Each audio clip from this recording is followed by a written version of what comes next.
The red truck incident. Oh my goodness. So if you clicked on this video, it's probably because you're wondering about the question, why marriages either thrive or fail. So here, Beitya and I, we really truly have a passion and a heart to see your marriage thriving, to see it growing and blossoming into an amazing life-giving force each and every day that can pour into your family, into those amazing children that the Almighty blesses you with. So, you know, if I can interject right here, this is really a passion of mine. I can remember when my husband and I first met and we were just starting to get to know each other. And one of the things I remember telling him was that I believe that marriages should grow more in love, get more passionate as years go on, thrive even harder as years go on, instead of the drifting away. Amen. And so the question that we have, right. You know, it's the statistics say nowadays that it's, what was it, 40 to 50% of marriages, staggering number. Yeah, they end in divorce. And for the 60 to 50% that make it, some of them are barely just hanging on by a thread. That's right. Some of them, like, you would think they were complete strangers living inside the walls of the same house. You know, so the question is, like, what do you want? What do we want? Amen. Are you willing to fight against this status quo with a ferocity that shakes the gates of hell? You know, that's right. How I feel. Is, you know what? I'm like, enough is enough. I want to see our marriage thrive. I want to see other people's marriages thrive. You know, we are to live above and not beneath. We are to be the head and not the tail. And that includes in our marriages. Amen. So the time is now. There's this thing that says, it's a saying, and it says, anything in life that's worthwhile, it doesn't come easy, right? It takes fight. It takes you working on it and being like focus. You got to focus on what you really want in life and go after it. And if you put all your focus and energy into your marriage, then your marriage can blossom and become amazing. And if it's already amazing, if you even put more focus on it, it can get better. So this brings me to this. Go ahead. Well, I was just going to say, the reality is we serve the Almighty Creator who has the vastness of the universe cannot contain his love. And when his love is poured out on your love as husband and wife, there is literally no depth that your love cannot. I mean, it can go deeper and deeper and deeper and deeper unto all eternity. Amen. That's the blessing that we have when we build our house on that solid rock. Listen, I want to share this because I want to see how she reacts to this. Oh dear. You know, when I say this, I just want to see how she reacts. The red truck incident. The red truck incident. Oh my goodness. And for my parents out there watching, they're just going to start laughing too. If I could have gone back to my younger self and choked him out, you know, and she could please help me tell the story too, because she's going to remember things. But the red truck incident. I'm going to remember things. This is one of the biggest mistakes that you could make as a husband. So you could, if you're a young husband or if you're an old husband, you could also learn from this mistake. When I was a young husband and we'd only been married for like not that long. Little over a year. Little over a year.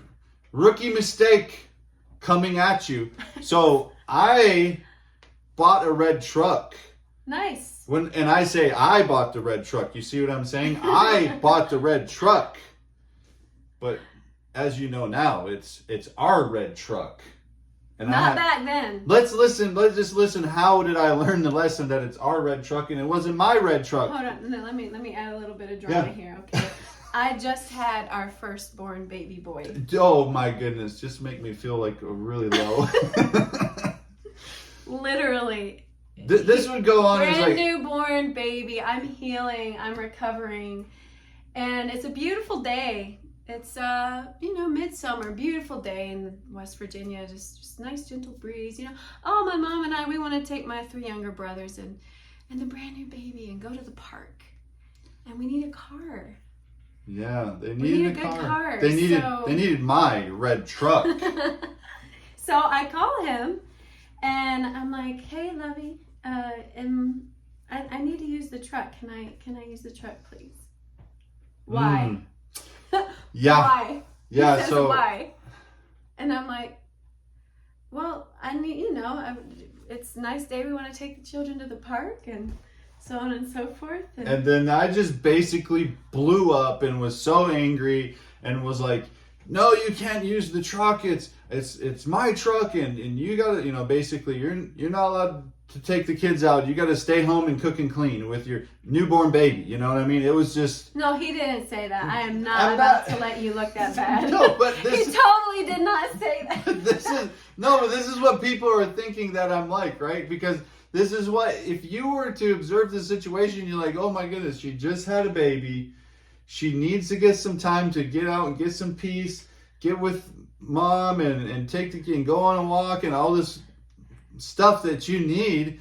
And the only thing I could think of is myself and how I couldn't go with because I'm stuck at work sweating away. See, it was just a really massive adversarial spirit of being selfish, and I wasn't looking one bit at her and what she needed.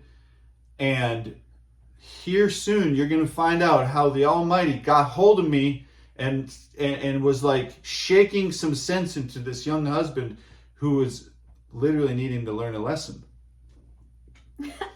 So yeah, what happened was she had me on speakerphone and her mom overheard this. No, you were not. I was too scared to have him on speakerphone. Oh, okay. Because at the time we lived with my parents. They have a big house. They gave us like this apartment in their house. So we lived there, and I went to be by myself and ask him. And so I thought I was keeping the conversation quiet, but have such a tender heart. I was starting to cry, and I was trying not to let him know, and I was crying. So anyways, I was keeping it together. I was wiping off my tears. We had hung up the phone, and I opened the study door, and my mom is standing there with eyes like huge. Like a panther ready to pounce on this stupid idiot. It's crazy. It's so funny looking back on it. So anyway, mom finds out. Mom goes to dad. Dad finds out. And, he's a military guy, you know what I'm saying? But he wasn't just a military guy. He was an officer. So he was very adept at dealing with insubordination and stupidity and how to really get through to somebody. So what happens? Of course, my wife, she gets the truck because then, I'm like, no, she needs the truck. She takes the truck. And so I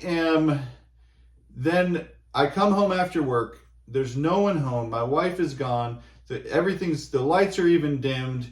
The house is quiet. It's just me and my father-in-law with what kind of dinner? We have like some kind of cold leftovers or something. You know what I'm saying? There's no joy in the house.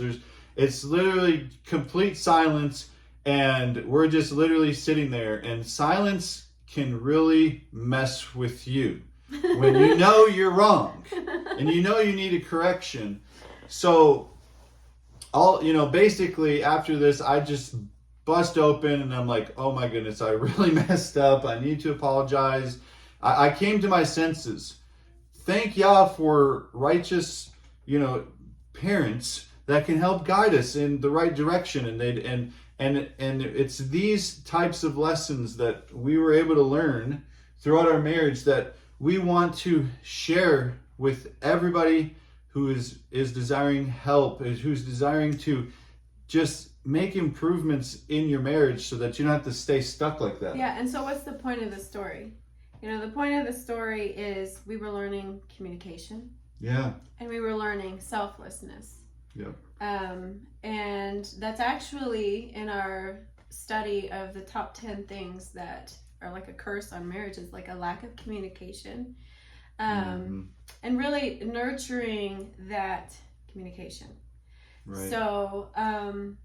yeah, like go ahead. So we didn't, yes, it's one of the foundational things that we'll be sharing in a series of videos. We're going to put out 10 videos about the top 10 things that marriages are currently suffering from in America and really in the world. And this one here is just simply, it's communication. We didn't have good communication in this. We also had pride. And also, I want to point out here that active listening and harnessing your own emotions can help in these situations, because we need something practical, tangible that we can grab hold of and say, I want to change, I want help, but I don't really know what to do, because in the heat of the moment, my emotions, everything just starts getting crazy, and I just kind of blurt things out. And what we're saying here is, if you can harness those emotions and force yourself to literally just ask good questions, put yourself in the other person's shoes and start looking out for their best interest in whatever the situation is, then 99% of things do not take off and become a big issue. And also, you're growing in the process, and your spouse is growing in the process, because as you're growing and they're seeing even a slight change in the way that you do things, or the way that from the way that you used to do them, they start to think to themselves, this is interesting, because last time they responded like this and it really hurt me, and now they just changed just a little bit. So your spouse is able to see that you are caring enough, you're loving enough to make these little changes, and that really starts to inspire them to start doing the same. Would you agree? Yeah, absolutely. Yeah. And it's worth putting yourself aside, putting your own emotions aside, putting your own agenda aside to really hear the heart of your spouse. Too many times people, it's like a combat zone. Like literally, bam, bam, bam, bam, bam, bam, with our words, and always loading up, ready for the next shebang, and it's not to be like that. Like, there is a better way, but we have to first put our own selves aside and seek the good of each other. Amen. So we just believe that your marriage should not be stagnant and should not be like an old pond that's just decaying away and becoming a mud hole. Slimy. And we believe that your marriage should be thriving like an amazing ocean, and powerful living water and just amazing passion. And this is a passion of ours, and this is part of our vision for this Malachi 4 mission. Thank you so much for listening to this episode, and we're signing off. I'm Eliyahu. I'm Be blessed. Blessings. Amen. All right.